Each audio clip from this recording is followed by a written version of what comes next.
ലോകത്ത് ലഹരി ഇങ്ങനെ പടരുകയല്ലേ? എവിടെയാണ് ലഹരിക്ക് പ്രചാരമില്ലാത്തത്? വിവാഹം തുടങ്ങിയാൽ തലേന്ന് കുപ്പി പൊട്ടിക്കാത്ത വീടുകൾ വിരളമാണ്. കുടിച്ചു കൂത്താട്ടുകയാണ് യുവാക്കളും യുവതികളുമൊക്കെ. ക്യാമ്പസുകളിൽ ഒതുങ്ങി നിന്നിരുന്ന ലഹരിയും അതുപോലെ തന്നെ സെക്സും മയക്കുമരുന്നുമൊക്കെ പ്രൈമറി തലങ്ങളിലെ കുട്ടികളുടെ പുസ്തക സഞ്ചികളിൽ വരെ സുലഭമായ ഒരു കാലഘട്ടമാണിത്. കഞ്ചാവിനടിമകളായ മക്കൾ, ലഹരിക്ക് അടിമകളായ മക്കൾ, മയക്കുമരുന്നിന് അടിമകളായ മക്കൾ ചീത്തയായ കൂട്ടുകെട്ടുകൾക്ക് പിന്നാലെ പോയപ്പോ രക്ഷിതാക്കൾ ശ്രദ്ധിക്കാതെ മുഴുവനും തകർന്നുകൊണ്ട് തരിപ്പണമാക്കിക്കൊണ്ട് ഭവനത്തിലേക്ക് മടക്കപ്പെട്ട കുട്ടികൾ.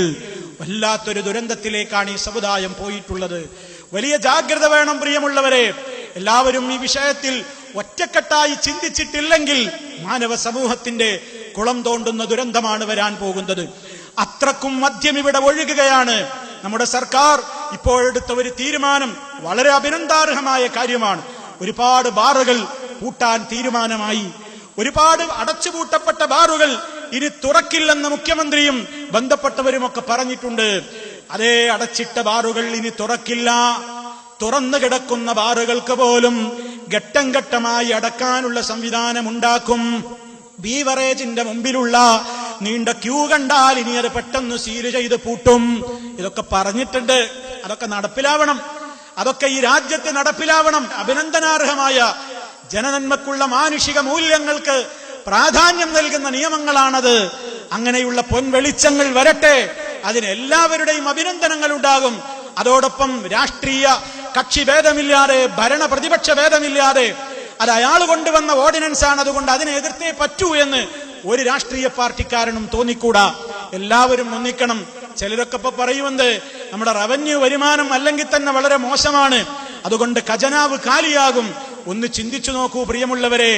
ഈ ചെത്തുതൊഴിലാളികൾ മുഖേന, അബ്കാരി കോൺട്രാക്ടർമാർ മുഖേന ബാറുകളിലൂടെയൊക്കെ വിറ്റഴിക്കപ്പെടുന്ന മദ്യം കൊണ്ട് സമൂഹത്തിന്റെ ഖജനാവിൽ, രാജ്യത്തിന്റെ ഖജനാവിലേക്ക് വരുന്ന കോടികളുടെ എത്രയോ മടങ്ങാണ് കുടിയന്മാർ ഈ സമൂഹത്തിൽ ഉണ്ടാക്കി തീർത്തിട്ടുള്ള ആപത്തുകളുടെ പരിഹാരത്തിന് വേണ്ടി ചെലവഴിക്കേണ്ട കോടികൾ. ഇത് മനുഷ്യന്മാർ ചിന്തിച്ചിട്ടുണ്ടോ? കുടിയുടെ വരുമാനം കൊണ്ടുള്ള പണത്തേക്കാൾ എത്രയോ ഇരട്ടിയാണ് കുടിച്ചവര് കാട്ടിക്കൂട്ടുന്ന പേക്കൂത്തുകൾക്ക് വേണ്ടി, പരിഹാരത്തിന് വേണ്ടി സർക്കാർ ഖജനാവിൽ നിന്ന് മുടക്കേണ്ടി വരുന്നത്. ഏതാ നഷ്ടം, ഏതാ ലാഭം? ആലോചിക്കണം. ഇതിലെല്ലാവരും ഒന്നിച്ചുകൊണ്ട സഹകരണത്തോടു കൂടി എല്ലാവരും ഈ മേഖലയിൽ സഹകരിക്കേണ്ടതുണ്ട്. ഇസ്ലാമിന് വളരെ കൃത്യമായി പറയാനുണ്ട്. ഇസ്ലാമിന് വളരെ കൃത്യമായി സമൂഹത്തോട് പറയാനുണ്ട്. നിന്നെ സൃഷ്ടിച്ച സൃഷ്ടാവിന് ഇഷ്ടമില്ലെന്ന ബോധത്തോടെ മാറി നിൽക്കണം. അതുകൊണ്ട് മാറി നിൽക്കണം. മാത്രല്ല ഈ സമുദായത്തോട് പഠിപ്പിച്ചു, അൽ ഖംറുൽ ഖബായിസി, തിന്മകളുടെ മാതാവാണ് മദ്യപാനം. മദ്യം എന്നത് തിന്മകളുടെ മാതാവാണ്.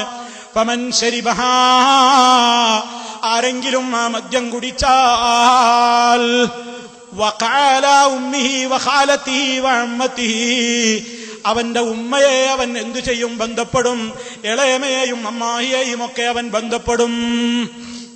കുടിച്ചോന് പിന്നെന്ത് ഉമ്മ, കുടിച്ചോന് പിന്നെന്ത് മകള്? അതേ സമൂഹത്തിൽ കാണുന്ന ദുരന്തങ്ങളൊക്കെ പരിശോധിച്ചു നോക്കൂ. നബി സല്ലല്ലാഹു അലൈഹി വസല്ലം മുമ്പേ പ്രവചിച്ചില്ലേ? അതേ ബാപ്പ കാരണത്താൽ മകൾ ഗർഭിണിയായ കേസുകൾ, ഉമ്മയെ വ്യഭിചരിക്കുന്ന മക്കൾ, അതേ പെങ്ങളെ വ്യഭിചരിക്കുന്ന ആങ്ങളമാര്, അതേ കേസുകളുടെയൊക്കെ പിന്നാമ്പുറത്തേക്ക് തേടി ചെന്നാൽ മുഴുവനും ലഹരിക്കടിമകളാണ്, കഞ്ചാവിനടിമകളാണ്, മയക്കുമരുന്നിനടിമകളാണ്. സ്വബോധത്തോടെ അത് ചെയ്യാൻ മനുഷ്യർക്ക് സാധ്യമാണോ?